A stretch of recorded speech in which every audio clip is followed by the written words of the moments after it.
আলাইকুম সবাইকে। সবাই কেমন আছেন? আশা করি সবাই ভালো আছেন। আলহামদুলিল্লাহ আমরাও ভালো আছি। ফারিস্তা মমস ওয়ার্ল্ড থেকে আপনাদের সবাইকে স্বাগতম। আবারও হাজির হলাম নতুন একটা ভ্লগ নিয়ে আপনাদের মাঝে। আশা করি ভ্লগটি ভালো লাগবে। ভালো লাগলে লাইক, কমেন্ট, সাবস্ক্রাইব করে পাশেই থাকবেন। কয়েকদিন হয়ে গেল ফারিস্তার মন ভালো না। ফারিস্তার বাবা এক সপ্তাহের জন্য উজবেকিস্তান আর তাজিকিস্তান গিয়েছে। এর মধ্যে কিন্তু মেয়ের মন খুব খারাপ, বাবাকে অনেকদিন হলো দেখে না। বাবাও কিন্তু মেয়েকে খুব মিস করে। একটু পরপরই কিন্তু তাদের দুজনের ভিডিও কলে কথা হয়। আমার থেকেও বেশি মেয়ের সাথেই কথা বলে। অফিসে গেলেও কিন্তু বাবা মেয়েকে মিস করে আর মেয়ে বাবাকে মিস করে। তাই বাবা কিন্তু যখন তখন চলে আসে বাসায়। এখন কিন্তু এক সপ্তাহ হয়ে যাচ্ছে, বাসায় আর আসতে পারছে না। ফারিস্তার মনটা খুব খারাপ। আর ফারিস্তার মন ভালো করতে ফারিস্তার সবচেয়ে প্রিয় মানুষ তার পাপা, সে চলে এসেছে ফারিস্তাকে দেখতে। ফারিস্তার পাপা 11টায় ফোন দিয়ে আমাকে জানিয়েছে আসবে, আর আমি যতটুকু সম্ভব হয়েছে তাদের জন্য আয়োজন করেছি। ফারিস্তার পাপা কিন্তু দেশি মাছ আর মুরগির মাংসটা খুব পছন্দ করে। সে গরুর মাংসটা বেশি পছন্দ করে না, তাই তার জন্য দেশি মাছ আর মুরগির মাংস রান্না করেছি। রুই মাছের মাথা দিয়ে মুড়ি ঘন্ট করেছি। আর প্রত্যেকটা আইটেমই কিন্তু খুব মজা হয়েছিল। আর আজকে কিন্তু ফারিস্তার পাপা একা আসেনি, তার সাথে আজাদ ভাই এসেছে আর আমার ছোট ভাই নিলয় এসেছে। এখন আরও বাসায় থাকে না, ও ঢাকায় থাকে আমার ছোট বোনের সাথে। ওরা এসেছে, আমি খুব খুশি হয়েছি। কিন্তু যখন রান্নাঘরে গেছি তখন বুঝতে পেরেছি যে কতটা তাপ আর কত যে গরম পড়েছে। ফারিস্তাও কিন্তু তার পাপা আর মামাকে দেখে খুব খুশি। আর আমার কিন্তু মনে হচ্ছিল ফারিস্তার বাবার কথা ভুলেই গেছে পাপা আর মামাকে পেয়ে। ফারিস্তার পাপা কিন্তু ফারিস্তার জন্য অনেক কিছু নিয়ে এসেছে। আর সবসময় কিন্তু এভাবে 2 হাত ভরে ফারিস্তার জন্য জিনিসপত্র নিয়ে আসে। আর আজকে লিচু, আপেল, কমলা, আম আর তরমুজ নিয়ে এসেছে। সবসময় কিন্তু এরকম ফল, রসমালাই, মিষ্টি, দই এগুলো নিয়ে আসে, কারণ এগুলো কিন্তু ফারিস্তা খুবই পছন্দ করে। আর ফারিস্তা যেটা পছন্দ করে ওইটাই আনার চেষ্টা করে। ফারিস্তাকে কিন্তু ফারিস্তার পাপা, মাম্মু অনেক বেশি ভালোবাসে। ওদের চোখের মনে কিন্তু ফারিস্তা। আমার আর ফারিস্তার বাবার পরে যদি আমার মেয়েকে কেউ মন থেকে ভালোবাসে সেটাই কিন্তু ওর পাপা আর মাম্মু। আর আমার থেকেও বেশি চিন্তা করে ওর মাম্মু আর পাপা। আমার মেয়ের কখন কি লাগবে, কখন কি করতে হবে সবকিছুই কিন্তু আমার আগে ওরা ভেবে রাখে। আর ওর দাদু, ফুপু, চাচি, চাচারাও কিন্তু আমার মেয়েকে অনেক ভালোবাসে। ফারিস্তা কিন্তু সবার চোখের মনি, আলহামদুলিল্লাহ। আর ফারিস্তাকে কিন্তু আমরা সবাই অনেক সাধনার পর পেয়েছি। আর সাধনার জিনিসগুলো কিন্তু একটু বেশিই মূল্যবান। যাই হোক, সবাই দোয়া করবেন আমার মেয়েটা যেন আল্লাহ সবসময় সবল সুস্থ রাখে এবং নেক হায়াত দিয়ে বাঁচিয়ে রাখে।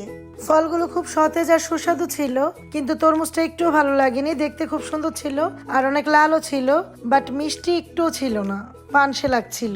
বিকেলে কিন্তু ফারিস্তার পাপা মামা চলে গেছে আর আমি ফলগুলো সুন্দর করে গুছিয়ে রেখেছি, যেহেতু অনেক গরম, পলিতে থাকলে কিন্তু ফলগুলো নষ্ট হয়ে যাবে। এখানে থাল বাসনগুলো আমি সুন্দর করে সুকেসে মুছে গুছিয়ে রাখছিলাম। আর এটা কিন্তু পরের দিনের ভিডিও। আসলে মেহমান আসলে যতটা খুশি লাগে, চলে গেলে এর থেকেও কিন্তু অনেক বেশি কষ্ট লাগে।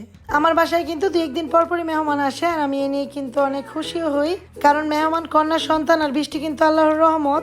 আল্লাহ কিন্তু আমাকে খুশি হয়ে প্রথম কন্যা সন্তান দান করেছেন। আর আমরা সবাই কিন্তু খুশি, আল্লাহ যা দেন তাই নিয়ে আমরা খুশি থাকি। আর প্রথম কন্যা সন্তান হওয়া তো একটা ভাগ্যের ব্যাপার। প্রত্যেকটা প্লেট, পিরিচ, গ্লাস, জগ, চামচ সবকিছু আমি সুন্দর করে মুছে শোকেসটা গুছিয়ে নিলাম। আর শোকেসটা গুছালে কিন্তু অনেক সুন্দর লাগে। প্রত্যেকটা জিনিসই গুছিয়ে রাখলে ভালো লাগে। তবে আমার কাছে আমার শোকেসটা কিন্তু বেশ ভালো লাগে।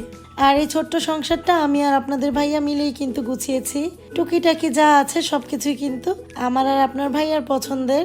আমার যেটা ভালো লাগে আমি কিনে নিয়ে আসি, আর আপনার ভাইয়ার চোখে যেটা ভালো লাগে সেটা কিনে নিয়ে আসে। আমাদের আগের কিছুই নেই। আমাদের বিয়ের পর কিন্তু আমি আপনাদের ভাইয়া দুজন মিলেই এগুলো কিনেছি। একটু একটু করে আমাদের নতুন ছোট্ট সংসারটা এখন মোটামুটি বড় করে ফেলেছি। আলহামদুলিল্লাহ 10-11 বছরের সংসারটা খুব ভালো আছি, খুব সুখে আছি। প্রত্যেকটা মেয়ের জীবনই অনেক অদ্ভুত। বিয়ের আগে কিন্তু মেকআপ, লিপস্টিক এগুলাই কিনতাম, আর বিয়ের পর চামচ, বাটি, প্লেট এগুলা কিনেছি। আর এখন ফারিস্তা হওয়ার পর ফিডার, ড্রেস, মামপট এগুলা কেনার চেষ্টা করি। আর আমাদের কিন্তু চাহিদারও কোনো শেষ নেই। আমাদের একটা কিনলে আরেকটা কিনতে মনে চায়। প্রথমে মনে হয় একটা কিনলেই হয়ে যাবে, পরে আবার মনে হয় এটা কিনলাম না কেন। একজনেরটা দেখলেও কিনতে ইচ্ছা করে। আসলে সংসার জিনিসটা খুব মায়ার একটা জিনিস। এই সংসারের জন্য আমরা কত কি না করি, আবার এই সংসারটা আমাদের ছেড়েও চলে যেতে হবে। মায়ায় পড়ে গেলে মানুষ কি না করে বলেন তো।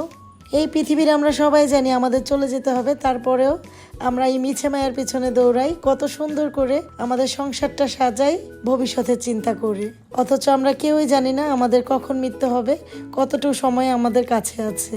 যাই হোক, কথা বলতে বলতে কিন্তু সুকেসটাও গোছানো শেষ হয়ে গেছে। আর দেখুন মাশাআল্লাহ সুকেসটা কত সুন্দর লাগছে। অল্প কিছু জিনিস দিয়েই আমি কত সুন্দর করে আমার সুকেসটা গুছিয়েছি। সুকেস গুছানো শেষ করে আমি বিছানার চাদরটাও চেঞ্জ করে নেব।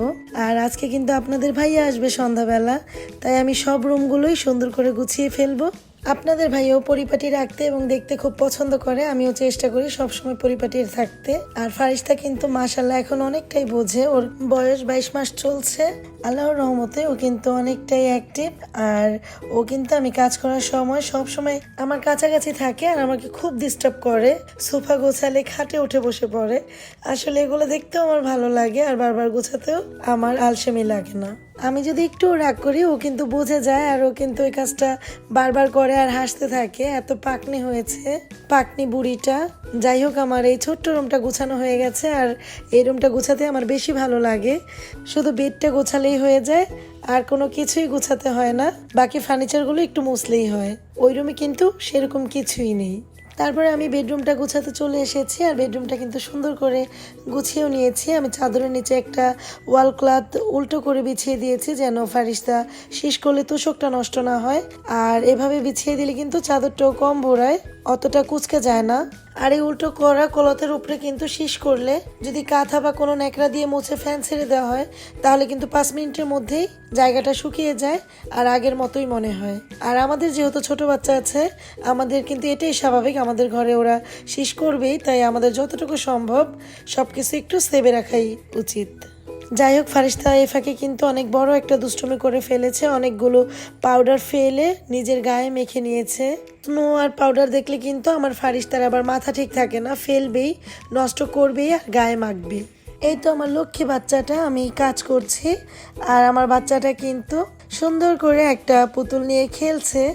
আর ও কিন্তু একা একা বেশ ভালো খেলে, খুব কম কান্নাকাটি করে। এই দিক থেকে কিন্তু আমি অনেক শান্তিতে আছি আর ভালো আছি। আমার ফারিস্তা মাটাকে যদি বলি, মা তোমার একটা ছবি তুলবো বা ভিডিও করব, ও কিন্তু অনেক ধরনের পোজ নিতে থাকে আর চুপ করে দাঁড়িয়ে থাকে। আমার কলিজাটা এখনই বুঝে গেছে যে ওকে ভিডিওতে বা ছবিতে খুব সুন্দর দেখাতে হবে। বেডরুমটা গুছিয়ে ফারিস্তার ড্রেসও চেঞ্জ করে দিয়েছি। আর অফ ক্যামেরায় কিন্তু আমি বাকি রুমগুলোও গুছিয়ে নিয়েছি সুন্দর করে। আর আপনাদের ভাইয়ের জন্য কিন্তু আমি মোটামুটি অনেক কিছুই রান্না করেছি। যাই হোক, আজকে আর ভিডিওতে ওগুলো শেয়ার করলাম না। আর এইদিকে ফারিস্তা বের হওয়ার জন্য পাগল হয়ে গেছে, যেহেতু বলেছি ওর বাবা আসবে। কোনো অটো বা রিক্সার সাউন্ড পেলে কিন্তু দৌড়ে একবার বারান্দায় যাচ্ছে আর গেটের সামনে আসছে আর বলছে বাবা বাবা, মানে ওর বাবা চলে এসেছে। অস্থির হয়ে গেছে কখন বের হবে। আমি, ফারিহা, আফিফা আর ফারিস্তা বের হয়েছি আপনাদের ভাইয়ার উদ্দেশ্যে, একটু এগিয়ে আনবো তার জন্য।